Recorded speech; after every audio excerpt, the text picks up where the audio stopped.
Guys, I'm DeAndre. I'm Javante. And this is Dre and Jay. And today we're going to be doing a review on Marvel Studios' Shang-Chi and the Legend of the Ten Rings. Now, this review is way overdue. I saw this movie a couple weeks ago. I was waiting for a dummy over here to watch it. I don't think on my personal life, guys, so I'm sorry about that. Uh-huh. You know, it happens. Yeah. But we got it now, though. Yeah, we did. I mean, it's still an exciting movie to watch. I mean, yeah, it's a little late, but...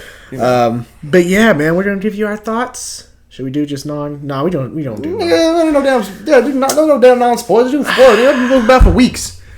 Just put spoilers. All right, fine. We'll talk spoilers. We gotta do some non-spoilers for people already seen the motherfucking movie. You never know. I mean, there could be motherfuckers like you that ain't seen it. Yeah, but if at this point you ain't seen it, then shit. I mean, that's what I'm saying. If I would got spoiled by something, it's my fault. I mean, I didn't see it in time. Okay, so all right, fine. I'll take it for it. We'll go spoilers. So Shang-Chi, man, blessed. To be honest, I think if I had to rank it, I think it's probably the best MCU origin movie. I think because it's either between that or Iron Man. Those are our top two origin movies. Mm-hmm. Black Panther, you can't consider that because while it's a solo movie, it's not an origin movie. So Shang-Chi, I think that shit's number one for me as far as MCU origin films. It just, unlike Iron Man, it kind of has a lot more going on with it, as far as action, story, and the heart that the movie takes with it. The family dynamic as well. Yeah, Iron Man, it kind of misses on that in that regard because you see Tony Stark. The only thing that we come to know about him losing his parents is through a little video montage at the beginning of the movie, Yeah. So it doesn't really delve deep into the heart of Iron Man as it should. Well, as it doesn't in the first movie. It starts to go into that in future movies, but just not for the first solo movie. Whereas Shang-Chi, it really did. Simu Liu, I think he did an amazing job as Shang-Chi. I've actually just found out recently how he was doing modeling, he was on stock photos and shit. So to see him come from that and become a major character in the MCU, I think it's really dope. I think it's awesome. I think the fighting and choreography. The dad was good too. Yeah, the dad. I heard that. I heard that he was actually not even American. He never did no acting like that. He was doing kind of just cultural cultural movies, stuff for his culture. But yeah, I heard this is his first major film too. But yeah, I didn't even know that. I think that's dope. He was dope too. Yeah, I think the fight choreography was amazing. Yeah, it's probably the best fighting choreography in MCU for sure. Especially I would say the first two acts it was amazing. Then the third act it was okay because that's when they. More power, 10 rings. It was power more structure and stuff. Less about art fighting and stuff. Yeah. Yeah, it was more like CGI, kind of like Black Panther at the end, where it's this big CGI battle at the end. Yeah, kind of like that. So I will say the fighting was good the first two acts, and then not saying it was bad the last act, but it was nowhere near the first two. No, I completely agree. You got any more to say? No, what you got? I'll say first I'll say Aquafina. Aquafina, yeah. So I know a lot of people think she's annoying and stuff like that, and I've only seen a couple things. But I thought she was good in this film. I think Marvel's done a good job, especially lately with Black Panther and trying to other films that had side characters. I think they do a better job now with their side characters not just being there. You know what I mean? They actually have purpose. She actually was doing something. She actually had the kills. It's kind of how Black Panther was with Ross. He had his moment. He had a moment to fucking save the world. And same with her. She had to take that arrow shot to defeat the demon. Yeah. So I like that her character wasn't just there just to be jokes. She had jokes, of course, and she was funny. But she also had a purpose in the film, which I thought was dope.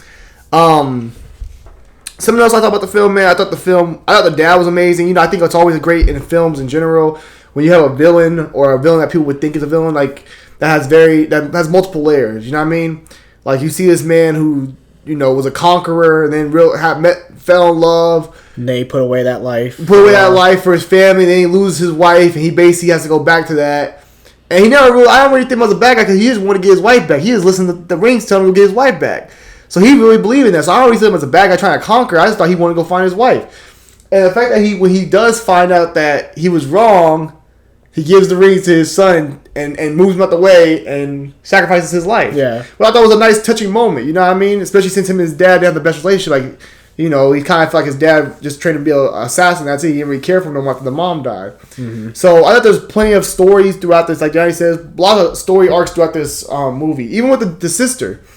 You know, not being supported, you know, being a woman and not being able to fight because she's a woman, and her dad not really showing her attention because of her relation to her mom and stuff, and her, you know, learning her own, being a badass, opening her own fighting rink and stuff like that, and doing her thing. Like, it had multiple characters that had different moments to elevate and show like growth, and struggle. You know what I mean? So I thought that was dope. So that's a couple things. Some of that stuff, I thought the culture was amazing. It was beautiful seeing the culture. Yeah, cultural representation was great in this movie. Yeah, man, I seen the stories and the culture, just seeing, you know, the aspect of family and tradition and heritage and stuff like that. I thought that was very strong in this film, and it made you really feel something for that, man. You really was touched by all that. Like, I forgot I was in a Marvel movie for a second. I was enjoying all that. You know what I mean? Like, it showed something that was like, you know, especially in the Asian community, they really are big on culture and family and stuff like that, and heritage. So seeing that, and the black community ain't. No, I'm kidding. And seeing that represented in a film, you know, especially for the Asian community, I thought that was amazing. You know, so shout outs to Marvel for doing that, and shout outs to the cast, man, because it kind of reminded me of Crazy Rich Asians a little bit. Crazy Rich Asians, not the movie, but like how the culture part. Okay. Crazy Rich Asians had a lot of culture in it also. You know what I mean? Yeah. Now, as far as the fight scenes, I know fight scenes are good, but I'm in my seat and I'm over low key like moving around like a little bit. That's how I know fight scenes are good. Cause I'm low key enjoying. Like I'm low key locked in. Like I'm in that thing. So the fight scene was dope. Especially on the subway. On the bus. Yeah, was tight when he started. You know, he had that his baby. He put that wallet. Oh no, you like that? Motherfucker had the jacket, took that shit off. He was doing that, you know, that Jackie Chan shit. Where Jackie Chan in the early 2000s, bro, when he was whooping niggas' asses, he'd just be using resources. He was reusing all resources available at the time, you know? Facts. And I love that, man. I thought that was amazing to see, man. And this one got so much good stuff in it, man. I'm trying to find everything. I'm trying to get everything out. But yeah, that fighting scene and like when the visuals in this film are amazing. Amazing visuals. Yeah. And seeing that scene when the dad first meets the mom and she's like gliding, how they glide. I started thinking about Crouching Tiger. I don't know if y'all seen Crouching Tiger. Remember Crouching Tiger? Oh yeah, I love me. Crouching Tiger was classic. Yeah. They used to be. It was that movie. If you ever seen, go watch it. Crouching Tiger. I forgot what the end was called. Crouching Tiger, Hidden Dragon. Yeah. Go see that film if you haven't seen it. It's an older film, by like 2000s. But the fight scenes are amazing, and the visuals and the choreography, the music, everything's amazing because like they're flying through trees, like just like doing something. You're like, oh my goodness! And that's what this movie gave me, that feeling. Like when she's over there, like she's moving, she's like over him and stuff like that. That's all of it just made me think about Crouching Tiger, man. I love that movie coming up. So like as a kid, so it was like dope just seeing that again. Yeah. And damn, there's so much stuff, man. I'm trying to get everything in. I mean, to add on to your point, I think initially when Awkwafina was casting the role, I was kind of skeptical. I was like, oh god, I think a lot of people were because we know what she brings. Well, it's that, and also because, you know, and she's a comedian, knowing how Marvel some movies they have their little MCU humor where it's like okay, and then you will have some movies where it's like okay, this is too much. Like at the wrong times, motherfuckers throw humor. Yeah. But in this movie, it worked a lot. The humor worked for a lot of scenes in this movie. There wasn't a scene where I was like, oh my god, like this scene was just ruined by a joke. It wasn't like that. So I actually felt like it was more natural. Awkwafina, like you said, she actually was more than just that side character. Like she actually did have a sense of purpose, and just being that supportive friend to Shang-Chi. Yeah, Shang-Chi. And at the end, you know, playing her part as well. And they also did a nice job, I guess, kind of cleaning up that whole Iron Man 3 fiasco with... Oh, yeah, I like that when he talked when he talked about it. You didn't watch that clip beforehand when you went and saw it, did you? No, I did. Oh, you did? Yeah. So it made sense when you watched it because Jennifer was kind of like, oh, she didn't kind of because she didn't watch it, but I had watched it already. But yeah, I like how they cleaned it up also. Like basically, like the Americans basically... You took this name of the mandarin, which is a fruit, because they were so scared. It put fear in them, and I was really here. You know what I mean? So it was up to see that they did clean that up. And I wonder if that was always the plan, though. Like to have no. You don't believe I don't believe that. No, you cannot tell me that Kevin Feige planned that whole shit out. No, he had a recruit. Well, my thing is this: Kevin Feige, he really knows his comic book lore. You know what I mean? So I don't think he just did the 10 Rings and said this is this dude right here. You know what I mean? I don't know if he would have did that.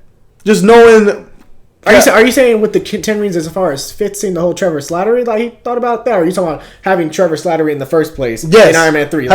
He knew down the road in 10 Rings this would. This might change to something else. Like I'm just gonna throw this in here right now and later on we'll do the 10 Rings. No, I don't believe in that bullshit. No. I'm gonna say because Kevin Feige has good. Like Kevin Feige knows his stuff. Like he ain't gonna just jump in and throw some random stuff in there and say, oh, hey, that's what we did. Maybe he had a plan all along. Maybe I'm getting a little too much credit, but he deserves it because he does his thing. But maybe he already thought like, okay, I'm gonna throw this in there because this was like, guess show times. So by this logic, Ralph Boner is gonna be crucial in the next couple movies, whatever movie he pops up in. Okay, are you still on that shit? Yeah. Marvel makes mistakes, my nigga. I'm gonna speak out on that. I'm gonna say they when. Ralph Boner, motherfucker. We don't know yet. We gotta see if that's gonna be. Oh my god. Okay. Anyway, go ahead though. And also Hulk, but we gonna talk about Hulk. What?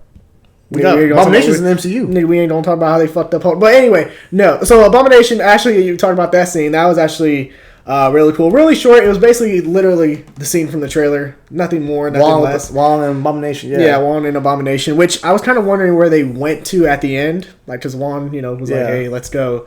I wonder where they were going. I like that they changed Abomination's look. Yeah, it was way more comic accurate. Yeah, with the the ears and stuff like that. And they even had some cameos in the Fight Club because you saw. Yeah, you saw the dude had that the heat stuff. Yeah, from Iron Man 3. Yeah, you saw him. And then they also had he was facing off against one of the Black Widows. Yeah, so it had a lot of different stuff. It's kind of like how the Collector was when he had like all those different things in his. You know what I mean? Similar to that, but like it was dope. I like seeing the fight scene, man. Seeing like Abomination was like dope. I was like, oh, maybe one day this means we're gonna get some Hulk. You know what I mean? A Hulk movie or something like that. At this point, I don't know if I want that though. I don't know if I want this Hulk. It depends what Hulk I'm getting. Yeah, I know it depends, man. But I'm trying to think what else from this movie. Oh, I love that scene where the dad said, "Get dressed," and motherfucker went to that club. Hey, dog. Oh yeah, he went there with ill intention. He said, "Touches that man." I'm gonna fuck. He went there. He walked right up there. Crazy. Before I just start whooping. He was menacing, bro. Yeah. He had a look about, bro. He looked like he was so calm and kind and considerate. And that's what I. But then he had the menace in him too. Like I could turn this off and become this guy that you don't. I could be on demon time. You don't want to see this shit. Exactly. I love villains that are like that. They're just calm, collected, and great villains. They're so calm, but it's like I'm gonna really fuck these niggas up, and that's what it was. Well, it's also villains that have like when a villain has like a mode that always changes, it makes me scarier because his motion, he literally conquered the world. He's been around forever. Didn't give a damn. Went to fall in love. Had a family. Lost that. Went back to saying I want more. Yep. I need more. You know what I mean? It was like, sheesh, man. I remember Lil P, but he was tight, man. I really enjoyed seeing his character, man. He was just the actor did an amazing job. Yeah, just like because it was one of those moments where like fuck when his wife died, like he knew. Hey, that part of me that was all about the kids and raising them and having. I gotta go. That dream is dead. Like, but even though part of it was because of the fact that what he did in the past, that's what got her killed. Yeah, you know what I mean. But still, it was tight. And I low key what about to say? The actress he had played the aunt, I low key thought that was gonna be the mom. Like coming into the show, yeah. So like, he killed the mom. She really dead though. Yeah. But it was, and you know, what I mean, but it was tight though, man. I mean, the visuals look amazing in this movie. There's so much to talk about. The jokes I thought landed because a lot of jokes were like cultural jokes, and you had like just like some funny, like in the morning when he first gets up, he's in the position stuff getting all right, and he puts the suit. You think, oh, he's gonna put this nice whip, and he didn't want parking them hoes. It was tight, like small things like that. You know what I mean? Like it ain't like too much humor, but it's like it hits. You know what I mean? Mm-hmm. So I thought that was dope. And then, but when I was gonna say like, damn, at the end when they're all fighting. Which, by the way, I'm kind of disappointed that the menacing dude, the trainer, assassin, whatever. Oh, Death Dealer. Yeah, Death Dealer. Yeah. I was dope as fuck, but then I'm not talking about that shit. I'm not talking about that shit. Yeah, I don't mind the place I didn't like. So Death Dealer, coming into, I was like, man, Death Dealer look tight, but he got a look about. He look tight. He got the damn face paint shit. And I seen him in the first scene. He whooping ass. Him and my boy putting in work, and he got bodied by Shang-Chi. Shang-Chi could have killed him, but he was putting in work and stuff like that. And then towards the end, he's fighting, and all of a sudden that damn thing picks him up and takes him first. I'm like, why'd you take him first? You could have took somebody else first. Took him first. But I was like, I didn't like that. I was like, damn. But I think that also showed like, oh shit, there's some stakes. But taking him out, I was like, oh damn. I guess. And I don't know if the sword was tight, but he was like, I guess we went together. He basically was like, what's it called? If y'all remember Avengers, when Cap was like, oh, we need a perimeter around there and all this. Yeah. And then the cop's like, Why should we take orders from you? And Boom, then, boom, boom. I need that from here. Give me 6 minutes over here. And that's what it literally was like in this movie. No, He was like, exactly. we need to work together to defeat them. And he was like, work with you? I'll never do that. Yeah. So, he sees old boy get picked up, and he's just like, all right, we need to work together. So I thought that was funny. I was Yeah, like, that's okay, tight. that's that was basically Avengers vibes from that. See the dragon? Yeah. I thought that was really cool. I'm not gonna lie. It was CG. It was like, because if Marvel that's how it is with the Marvel formula. The last act of the movie is kind of the big CGI thing. For this movie, I was okay with it. I enjoyed it. I was like, okay, this is some actual badass shit. The dragon. He was trying to pull a Godzilla moment, trying to take that nigga's soul. Sam Raimi, not off topic. Sam Raimi actually gave a compliment to Marvel how they're doing Doc Ock. He said he likes how he looks and how they're actually be able to use CGI and stuff like that. Instead of using the robotics, so it's more fluid and shit. So I guess CGI does work. I don't mind CGI, but it's like there's certain states to it, Yeah. I watched the behind the scenes of Avengers, and you watch Captain Marvel, and you're like, oh, so that was CGI. Yeah. You see like the setting of where they're at, and you're like, this was really like Black Widow with her and the sister. They were at the bar talking. You find out the whole bar they're sitting at CGI. Yeah. So it's like, damn. That's how Star Wars does a lot of their stuff now too. Everyone shoots to Atlanta and that little thing they got now. Well, Star Wars is different, nigga. There's no place. This is a restaurant. You could have done that. You could have done anywhere and made that a restaurant. No, bro. Star Wars, that's outer space. Look, when have to CGI. Not all, but you could do like Tatooine on certain places. Don't they do that? I don't know if they did that for Mandalorian. I thought Mandalorian was all CGI. No, okay, Mandalorian was, but Mandalorian went to Tatooine. But that's different. Mandalorian is different company. I mean, it's different production team that's probably shooting. With George Lucas, I'm pretty sure they actually shot that in the the originals, yes, because they had the funds weren't like they are now. Like they have funds, but George Lucas had money for the movies and shit, like of course. But what I'm saying is, you can't really tell the difference between George Lucas Tatooine and Mandalorian Tatooine. They about the same to me. Same with the damn Black Widow built the bar. I built the damn bar. You thought that bar was real. But what I'm saying, what I'm saying is, why do it? Why do it if because I got the money to do it, dog. It's cheaper. It's also cheaper. I don't know. It just takes it's cheaper. It just takes the fun and the love out of filmmaking. It's cheaper though because I gotta go to the bar. I gotta rent this bitch out. Yeah. I gotta make sure I got people over here ready to go. Extras. I guess call me the Martin Scorsese of fucking. I guess so. He's like him or James Cameron. Yeah, one of those. Shit, James Cameron can't talk. His whole fucking Avatar. He hits the Avenger movies. That's all. Yeah, he hits the Marvel movies. He can't talk to that. Yeah, he did. But yeah. I mean, shit. I'm trying to think what else in this movie. Oh, end credit scene. So that's actually something I'm really curious about in the future of movies. Is the 10 rings. Like, how powerful are these motherfuckers? I got a thought. What?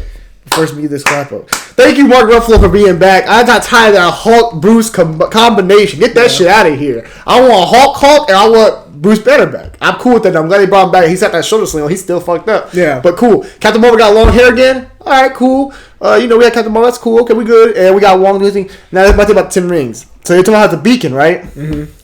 Celestials. That's your... Yeah, because it's been here longer than time. Remember they said it dates back ancients. Actually, fuck, that actually is a good point. Celestials. Huh. Do you think we'll see 10 rings maybe appearance in the Eternals? I think we'll get some hints of some things that have happened in the lifetimes that have maybe caused the 10 rings to be like where they are. But I don't know if we'll get the exact 10 rings in that bitch. But I definitely think Celestials are the beacon. That's the beacon that they're getting from the Celestials. Huh. Yeah, that's interesting. Yeah, I like that. Because it says it's been here long enough, like way before man and shit like that. So it had to be here before, like you know what I mean. Yeah. Something celestial. I think Eternals is gonna give us a lot of clues. I mean, Eternals is gonna be its own film. Like Loki, Eternals might be able to be the best MCU origin movie. Loki, no bullshit. Yeah, it might be able to compete, but. Eternals I think is gonna give us a lot of new information. We're gonna learn a lot of new things and get some more like intel on what's going on. I think the Celestials are the big being that we're gonna have to go with next and shit. So I'm curious to see that. And with Spider-Man No Way Home, we got all kind of shit. There's so much. There's honestly no. I mean, anybody can say what they want. I mean, we all have opinions. Everybody has opinions, but like nobody really knows except for Kevin Feige and the Marvel team because like there's so much stuff going on. You have your boy in the Loki series now. Mm-hmm. You know what I mean? Yeah. We got the Eternal situation. We got Celestials possibly. We got all kind of shit going on. You know what I mean? So it's like we got a lot of stuff going on. So you really don't know what the next big bad. Like, do you have an idea who the next big bad guy is? Well, nobody really knows. I don't think. You really don't. That's just. I mean, but which is tight though. Did we know after the first couple solo movies that Thanos was the big bad? Yes, we knew after the first Avengers movie. Well, after the first Avengers, that's what I'm trying to say. Yeah. I'm talking about through the solo movies so far. Like when Iron Man came out, did we know Thanos was the big bad? Did we know with Thor? So I think with these movies, you're trying to kind of. I think we won't know until probably next team up. My point is like this: there's so many different. They brought in so many things. You have the Earth beings still. Yeah. You have these space beings. You got time beings. Well, you got so much stuff going on. That's the thing is that there's going to be so much that they're fighting for. You know, back then it was like, oh, okay, we need to fight for. Well, they did fight for half the universe, but it's more than that. It's not just our universe; it's other universes, the multiverse. It's time. We're fighting through time and for time. So you know, there's a lot of things that are going to be playing. So to your point, I know we talked about states in the MCU in our last video, and states coming. Yeah, there are going to be states still. So I don't think. Let's see what Hawkeye show brings. Yeah, I don't think it's to a point where like anything that happens now, it's like, oh, okay, it doesn't really matter because as we know, they'll probably bring them back in the future or something like that. Because I think this states will actually happen within these upcoming movies. November 12th today, bro. When Disney has that release, they're gonna be dropping a lot of content, man. We have a lot of content coming, man. They're gonna drop some Marvel news for sure. They're gonna drop some Star Wars. So, guys, just get comfortable, man. We got a lot of stuff coming up. Yeah. So. You know what I mean? It's gonna be a quick. I know right now we are in October already, man. In about a couple weeks, we're gonna be getting ready for Eternals, and after that, we're gonna know a little bit more. We're gonna have Hawkeye series, and we're gonna be talking about Spider-Man No Way Home, and from there, that's when the real fun begins because that's when we really hit a point where like we're in the end game. It seemed like I know that's pretty quiche, you know. Yeah. That's something to use, but I think about it. After Spider-Man No Way Home, then we'll have a better idea because nobody really knows where this is all going. Where are we going with all this? Like, what's connected to what's not connected. But I think after Spider-Man No Way Home, we're gonna have that connection. It's gonna be like, oh shit, this is what we hear. But yeah, man, Shang-Chi and the Legend of the Ten movie, Rings. man. Amazing movie. If I had to give a review, that shit gets an A+ for me. It gets an A for me too, man. A+. Oh, okay, A+, man. You know, I can't. Look, I really know much about Shang-Chi like that. I didn't know about that character that much, but. You know, it's always great when you can go on a movie without knowing about the character and you come out loving the character more and loving the movie. I love Shang-Chi in the movie. I actually really enjoyed his character. Like, I can honestly say, like, he was, like, the actor was great and also the character in general. I really cared for the character. You know what I mean? Yeah. So, I like the character. I like the supporting characters between his sister and Aquafina. Oh, his sister over 10 Rings now. Yeah, and then that was another. So she was like her little, like. Yeah, they had the female fighters at the end, like from the dude fighters. But she had dude spray paint that bitch. Yeah, and I like that. I like because you know sometimes like they kind of force this woman agenda and how they're like. I don't know, like I know what you're saying, but yeah, he knows what I'm saying. We get each other, but I like in this movie because you see her talking about how her father never let her train with the guys because of the fact that she was a woman, and then you see at the end she finds a way to incorporate this. It's not like she makes this all female led fucking team. No, she just incorporates the females with the men, and that's how the 10 Rings works for now on. So I kind of like that. And I think that's what equality is all about. Like, you know what I mean? Like, you ain't got shit on one and take up the other one. You can have both. You know what I mean? So I think that was dope. I agree with you on that. As far I should have that damn her little fighting thing going through there now. It looks like, huh? Yeah, I think so. I think she might. Or maybe the 10 Rings gonna be back. They say 10 Rings will return, so yeah. I don't know where they're gonna play a factor. Hey, might be Disney Plus show 10 Rings. 10 Rings. Hey, I'll be tuning in, but shit. Hey, make a 6 episode series. I'm fine with that. Maybe. But yeah, Shang-Chi, man, was awesome. I think it's an amazing movie. I would say it's the best origin movie in the MCU. So. I like Captain America too. Captain America has heart. Yeah, but heart. Captain America has a lot of heart. I said it had heart. I mean, Captain America has heart, but does it? Shang-Chi had the heart, the action. It had. Captain America have no action. Shang-Chi's action supplants Captain America's action easily. Although Captain America, of course, it's during World War III or World War II, I think. So different times, but it had the humor. I don't know. It just had a lot more. I'm not mad at you. As far as depth, I would not. Nobody that said Shang-Chi was their favorite origin movie. I don't know about. Damn, I think my origin movie. I gotta think.